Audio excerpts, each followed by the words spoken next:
आज के वीडियो में हम बात करेंगे हमारे पास एक इनफिनिट सीरीज़ कन्वर्ज कब करती है और डाइवर्ज कब करती है। तो सबसे पहले कुछ बातें रिकॉल कर लेते हैं। आपको याद होगा कि हमारे पास सीक्वेंस था, ये हमारे पास just a list of numbers थी जो कि हमारे पास एक ऑर्डर में आते थे। देन हमने सीरीज़ में देखा था कि सीक्वेंस के एलिमेंट्स को जब हम ऐड कर देते थे तो वो हमारे पास सीरीज़ होती थी। देन हमारे पास फाइनाइट सीरीज़ होती है जिसके नंबर ऑफ़ टर्म्स हमारे पास लिमिटेड होते हैं।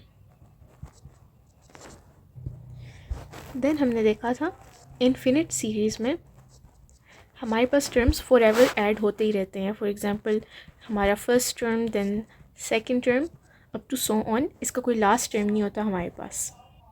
अब हमारे पास सवाल ये पैदा होता है कि अगर एक इनफिनिट सीरीज़ में हम नंबर्स को फॉर एवर ऐड करते जाएंगे तो जो इसका टोटल हमारे पास सम होगा, क्या वो एक फ़िक्स नंबर पर जाकर सेटल होगा?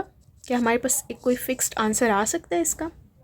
तो यहाँ पर हमारे पास कन्वर्जेंस और डाइवर्जेंस का आइडिया आता है। तो सबसे पहले हम कन्वर्जेंस को देख लेते हैं कि हमारी एक सीरीज़ कन्वर्ज कब करती है। तो हमारी सीरीज़ कन्वर्ज करेगी इफ़ जैसे जैसे हम नंबर्स को ऐड करते जाएंगे तो जो हमारी टोटल वैल्यू है वो एक स्पेसिफिक नंबर को अप्रोच करेगी। एंड देन थर्ड पॉइंट हमारा कि वो उसी नंबर के क्लोज होती जाएगी। ऐसा नहीं कि हमने एक और टर्म ऐड किया तो वो उस नंबर से दूर हो गई। तो इसमें इवन दो जो हमारा प्रोसेस है कि हम इन्फिनिटली ऐड कर रहे हैं, प्रोसेस तो हमारा इन्फिनिट है, बट जो हमारे पास इसका सम होता है वो हमारे पास सेटल डाउन कर जाता है। अब इससे ऑपोजिट हमारे पास डाइवर्जेंस है, तो हम डाइवर्जेंस को भी देख लेते हैं। इसमें हमारे पास क्या होता है, ये हमारे पास टू वेज़ में हो सकती हैं, बट जो मेन बात है कि अगर हमारी सीरीज़ का सम या फिर टोटल कह लें हमारे पास डज नॉट सेटल डाउन, ये हमारे पास एक स्पेसिफिक वैल्यू को अप्रोच नहीं करेगा। अब इसमें हमारे पास टू वेज़ आ जाती हैं। फर्स्ट वे कि जो हमारा सम है वो बढ़ता जाएगा विदाउट एनी लिमिट, यानी कि इसकी कोई भी लिमिट नहीं होगी, इन्फिनिटली ये हमारे पास बढ़ता ही जाएगा।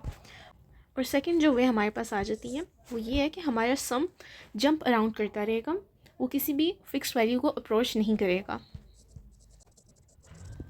अब फर्स्ट और सेकंड में क्या फ़र्क है कि इसमें हमारा सम जो है वो लार्ज होता जा रहा था, बट सेकंड कंडीशन में नेसेसरीली वो लार्ज नहीं हो रहा, वो किसी दो वैल्यूज़ के दरमियान में या दो से ज़्यादा के दरमियान में जंप अराउंड कर रहा है। कभी वो कम हो जाएगा, कभी वो ज़्यादा भी हो सकता है। अब ये कॉन्सेप्ट हमारे लिए ज़रूरी क्यों है? बिकॉज इन्फिनिट सीरीज़ हमें हर जगह मिल जाती हैं।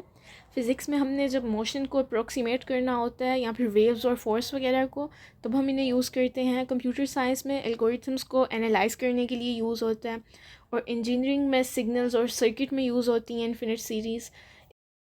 और मैथमेटिक्स में हमारे पास जो साइन कोसाइन वगैरह के फंक्शंस हैं, ये भी हम मैथ में इन्फिनिट सीरीज़ को यूज़ करते हुए बिल्ड कर सकते हैं। बट यहाँ पर की पॉइंट क्या है कि हमारे जो फॉर्मूलाज हैं ये हमारे पास तभी काम करेंगे, दे विल ओनली वर्क जब हमारी सीरीज़ कन्वर्ज करेगी।